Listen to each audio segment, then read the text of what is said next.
आज के समय में स्वास्थ्य संबंधी चुनौतियों से निपटने में आयुर्वेद की शक्ति को दुनिया के सामने लाने के उद्देश्य से संध्या मेडिसिटी पिछले कई सालों से कार्य कर रही है। इसी के चलते संध्या मेडिसिटी द्वारा दिल्ली के रेडिसन ब्लू होटल में आयुर्वेदा समारोह का आयोजन किया गया। इस कार्यक्रम को डॉक्टर विकास गुप्ता और डॉक्टर रजनी गुप्ता द्वारा आयोजन किया गया। इस अवसर पर कई डॉक्टर्स और स्टूडेंट उपस्थित रहे, जिन्हें आयुर्वेदा के माध्यम से कैसे गंभीर से गंभीर बीमारियों का इलाज संभव है उसकी जानकारी दी गई।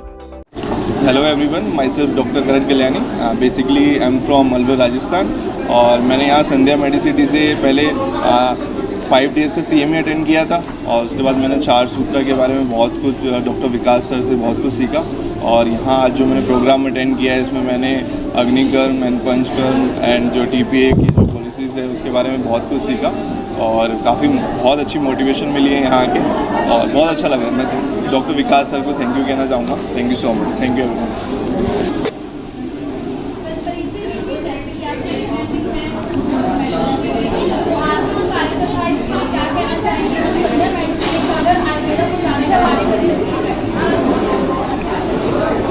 मैं सत्यनारायण गुप्ता, संध्या मेडिसिटी चेयरमैन, डॉक्टर विकास का फादर, और मैं संध्या मेडिसिटी तरफ से आप सभी को बधाई देता हूं। और डॉक्टर विकास जो आयुर्वेद के लिए कर रहे हैं बहुत अच्छा कर रहे हैं और मेरी कामना है कि वो और आगे बढ़ते रहें और आप लोगों का सहयोग मिलता रहे। मेरा नाम डॉक्टर अर्जुन सिंह है और मेरा लाइफ केयर हॉस्पिटल किशनगढ़ बांस में NABH एक्रीडेशन हॉस्पिटल है, जो कि डॉक्टर विकास गुप्ता के मार्गदर्शन में NABH एक्रीडेशन हुआ। NABH एक्रीडेशन होने से पहले जो मेरी डेली प्रैक्टिस थी वो 1 से 2 पेशेंटों की ही थी, लेकिन आज जो मैं थेरेपी कर रहा हूँ पर डे 100+ की थेरेपी हो रही है। और जो पहले मेरा ड्रीम था कि मैं महीने के अंदर 2 से 4 लाख रुपए कमा लूँ, लेकिन आज वही अचीवमेंट मैं 1 दिन में कर पा रहा हूँ। ये सारी जो चीज़ें हुई हैं डॉक्टर विकास गुप्ता ने NABH एक्रीडेशन के लिए जो टीम बनाई है संध्या हेल्थमेनिया के नाम से, उसी के ही मार्गदर्शन से सारी चीज़ें संभव हो पाई हैं।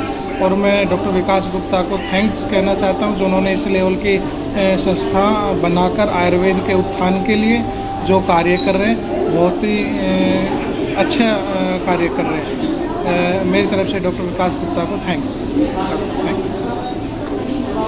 क्वेश्चंस पूछोगे ना? पूछो। आज के सेमिनार में इसका क्या उद्देश्य है? जैसे कि हम देख रहे हैं कि हम लगातार प्रयास कर रहे हैं सुंदर आयुर्वेदा को तैयार किए हैं और आपने डिप्लोमा दिया है, तो इसके क्या है? देखिए, जैसे कि आप सब जानते हैं कि कोरोना काल के बाद पूरे विश्व के अंदर आयुर्वेद का डंका बज गया है। जैसे जैसे आयुर्वेद आगे बढ़ रहा है, कुछ ही 2 से 3 वर्षों में बड़ी तेज़ आगे बढ़ा है। पूरे विश्व ने भारत की तरफ अपनी नज़रें डाली हैं। आयुष वीज़ा की शुरुआत हो चुकी है। भारत में फॉरेन से लोग चिकित्सा प्रणाली के लिए बाहर आने लगे हैं। गवर्नमेंट ने आयुष इम्पैनलमेंट का रास्ता खोल दिया है, यानी अब आयुर्वेदिक सेंटर्स को भी प्राप्त हो रहा है आयुष पैनल, जिसके तहत सरकारी कर्मचारी एवं प्राइवेट कर्मचारी अपना कैशलेस सुविधा से उपचार करा सकते हैं। इसी कड़ी में बहुत ज़रूरी होता है कि जितने ज़्यादा अस्पताल होंगे उतने ज़्यादा थेरेपिस्ट, उतने ज़्यादा डॉक्टर्स, उतने ज़्यादा ट्रेन प्रोफेशनल की आवश्यकता निरंतर बढ़ती जा रही है। उसी के पूरा करने के लिए हमारा एक प्रयास है जो हम national institute of health and research sciences के माध्यम से पूरे भारत के अंदर हमारे 20 सेंटर्स हैं जहां पर थेरेपिस्ट ट्रेनिंग प्रोग्राम चलाया जा रहा है। आज उसका कॉन्वोकेशन प्रोग्राम था। जिन स्टूडेंट्स की डिग्री पूरी हुई, 10वीं और 12वीं पास बच्चे जो आज एम्प्लॉयमेंट ढूंढ रहे हैं, आज उनके लिए नई एम्प्लॉयमेंट का टाइम आ गया है। आयुर्वेदा सेंटर के अंदर थेरेपिस्ट की जॉब, जैसे एक समय आया था पूरे विश्व के अंदर कंप्यूटर का टाइम, कंप्यूटर सॉफ्टवेयर इंजीनियर का टाइम, वही टाइम आज आ गया है आयुर्वेदिक प्रोफेशनल्स का। उसी के तहत आज हमने प्रोग्राम किया और बहुत सारे स्टूडेंट्स को सर्टिफिकेट और उनका नामांकन किया गया।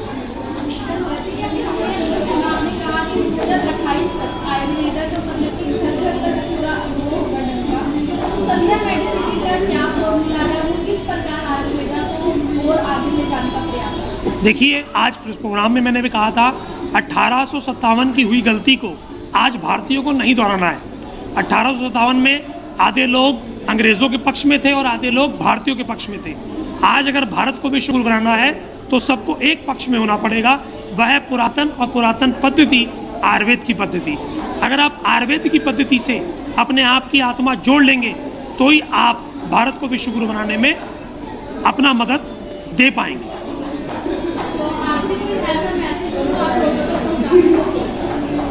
अगर हम चाहते हैं कि दोबारा हम स्वर्ण चिड़िया बने तो आवश्यकता है सबसे पहले अपनी रूट्स को पहचानने की, अपनी जड़ों को पहचानने की।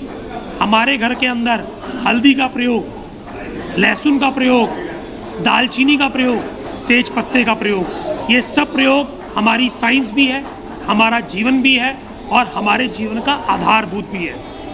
वह इमारत पूरे जीवन पूरी ताकत से खड़ी रहती है जो अपनी जड़ों तक जुड़ी रहती है। तो अगर हम चाहें भारतीय इसी प्रकार अपने देश से जुड़े रहें, देश हमारा स्वर्ण चिड़िया फिर से बने, तो आवश्यकता है अपनी जड़ों तक फिर तक मजबूती के साथ जुड़े रहने की, और वो केवल और केवल संभव है अपनी संस्कृति और आयुर्वेद के माध्यम से। वैद्य मनोहर लाल, ये कहना चाहूँगा कि संध्या मेडिसिटी पंचकर्मा द्वारा ट्रीटमेंट करके और आयुर्वेद को आगे बढ़ाने की मुहिम में जो लगी है, इसमें सबसे पहली बात है कि आज से हजारों वर्ष पहले जब एनवायरनमेंट इतना साफ सुथरा था, बहुत अच्छा खाना पीना, खेती, कोई प्रदूषण नहीं था और मेहनत भी करते थे लोग, इतना सब कुछ होने पर, साफ़ सुथरा एनवायरनमेंट होने पर, खाना पीना एकदम पवित्र होने पर भी उन्होंने हजारों वर्ष पहले हमारे ऋषि मुनियों ने पंचकर्मा का विधान रखा। भाई पंचकर्मा द्वारा शरीर का शोधन किया जाए। लेकिन अगर हम आज के समय में देखें तो एनवायरनमेंट कितना ख़राब है, प्रदूषण बहुत है, तो आज कितनी ज़रूरत है पंचकर्मा की। तो यही विचार रखते हुए और संध्या मेडिसिटी जो फाउंडेशन है, ये बहुत अच्छा उन्होंने कदम उठाया है, जिससे कि आयुर्वेद कहीं से कहीं पहुंचेगा और सारी दुनिया को स्वास्थ्य लाभ होगा। इस subscribe my YouTube channel, like करें, शेयर करें, बेल का बटन जरूर दबाएं। धन्यवाद।